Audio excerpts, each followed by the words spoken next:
Back in 2000, people that used to live on boats like this in this area, Fujian Province, were moved onto land. It was a poverty alleviation project that they were doing at that time. Actually, Xi Jinping was doing at that time, heading up at that time, to make these people's lives better. These people lived, ate, slept, did everything on these boats. They had no land. They basically had a boat and their families. So what an existence. They were basically nomads. They had no place of residence. Now these people are actually doing fairly well. I'm going to go over here and I'm going to show you a couple pictures. This family here, and you notice that the girl in this picture, that's dad, son, and daughter. Okay, the daughter is the only one actually wearing pants. These people were so dirt poor, and this is back in 1984. Now it's 2021. This here is the oldest. This here is the oldest guy in this picture here. This one here is the youngest boy.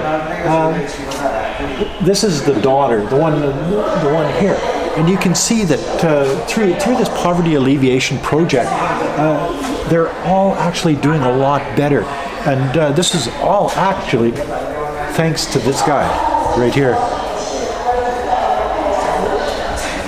And people say they've lowered the standards of what poverty actually means in China here, and that's how they meet their goals. These are uneducated fools that have no idea what they're talking about. You talk to the people that used to live on these boats, the boat people, and what their life was like back then and what their life is like right now. Let's go back to see these boats again. Okay, can you imagine sleeping on a boat forever? Your whole life is sleeping on a boat like this here. Okay, you're not going to just be eating fish. You need chickens, you need pigs. Those chickens and those pigs are living on the boat too. Okay, you've got 4 kids, a dad and a mom. So you got 6 people now living on this boat. Exactly. So you see the covered cabin area. In the daytime, it would be a place to cook food, sit around, stay out of the sun, because boy, we're fairly down south in China. It gets hot. I think it's 31 degrees out today, and it's still May. Yeah. So then these cabins turn into places to sleep at night for the whole family. Everybody sleeps in the cabin. What happens when there's really bad weather, like in the background here? Holy smokes. So when you think about projects for poverty alleviation here in China, and you take a project like this, people in 2000, so 21 years ago, their life got better. And I think that's one of the things that we've got to look at when we're looking at a place like this. This village, town, city, it used to be so off the beaten path.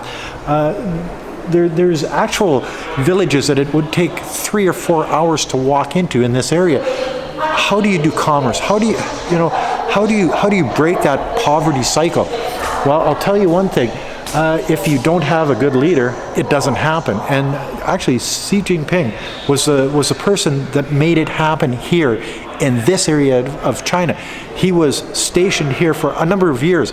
I think in Fujian Province altogether, 17 years and 8 months of his political career was spent in this area of China, helping people like these boat people get their butts out of poverty, and he did a hell of a good job at it.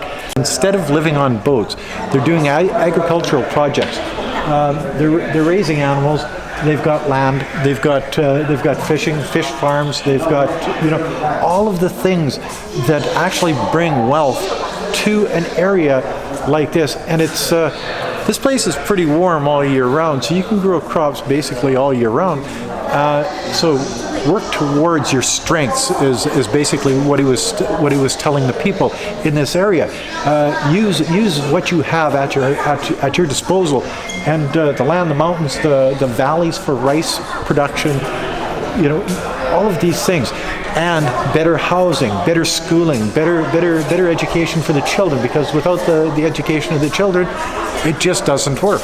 It's one thing to show you people a museum and say, look at these pictures, this is what happened in this village. It's a different thing altogether to go to the village and actually show you what I was talking about. This is CP Village. These people, all of these houses here that you see around you, these people used to live on those boats.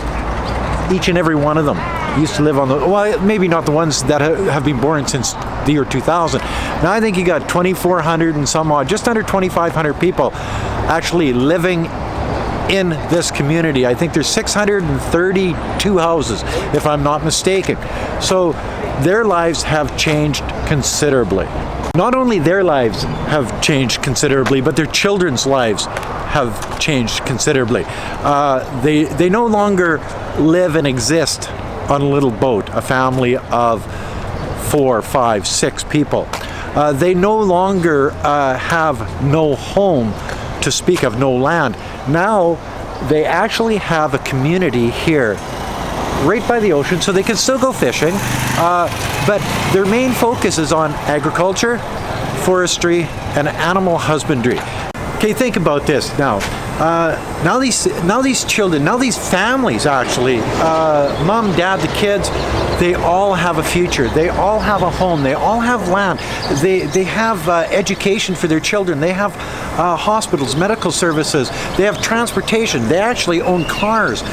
All these things that make their lives better and their futures brighter, because as these children get educated in schools rather than sitting on a boat, their futures can be better because they have knowledge, and knowledge is fuel for the fire to make their lives better and their future families' lives better.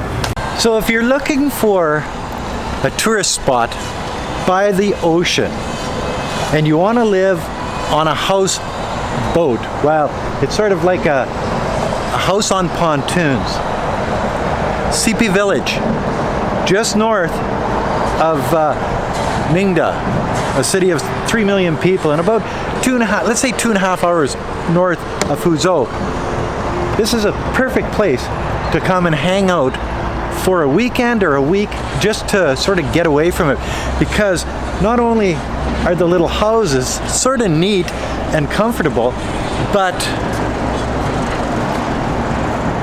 the ambiance of the place, like seriously, how do I get to places like this? I'm just a lucky guy, I guess. You think about all of the different places a retired guy like me could have ended up. And I end up going around looking at places and sort of experiencing this kind of stuff.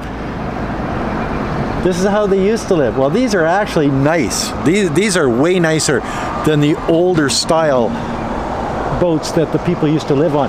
But this, my friends, is a different level.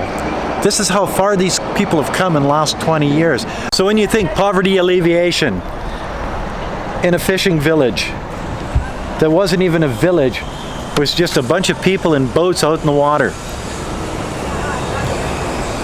Foresight? Definitely. Everybody's talking about China lowering that level of poverty, so it looks like they're alleviating poverty here in China. Well, see, that's a lot of bullshit. That's a bunch of uneducated fools that don't have a clue what they're talking about. When I come across stuff like this and see how it's changed the lives of the people of this area of China, I'm impressed. I have no idea what it would be like to live on a boat, but I can guarantee you that it wouldn't be as good as sleeping in a bed in your own home here, living by the ocean. And just say, look at, and the view is great.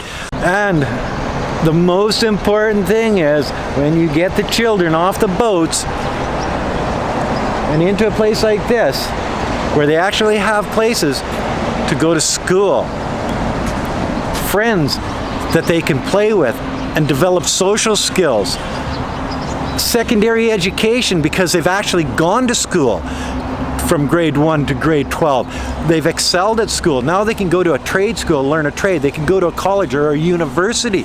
They can be accountants, they can be doctors, they can be leaders of this country in the future because they have an education, because they're not living on a boat, because of the poverty alleviation projects that the Chinese government has undertaken to make the people's lives better here in China. And that is what it's all about. And if you like this video, as always, like, comment, subscribe, push that share button. Don't forget to resubscribe. Don't forget to hit the bell. And whatever you do, boys and girls, don't forget to put a couple bucks in the children's Patreon account. It's for a good cause. Thanks for watching. Bye now. This boat doesn't look like a lot, but think about this. This compartment here is where they stored their fresh water because they're out on salt water. This compartment here is where they stored their fish or shrimp, whatever their catch of the day or the week was, because they spend a lot of time out on the ocean. You know, this is the area that people slept and lived, and you can have 4, 5, 6 people on a boat. You know, think of the life that these people were leading at this time. You get into the back compartment here, you know, storing firewood because they have to cook their meals, and animals, chickens, pigs, things like this that they were growing on their boat with the family, with what they caught. A really, really rough life. These people were poor, and they were living on a boat because they had no other way to live.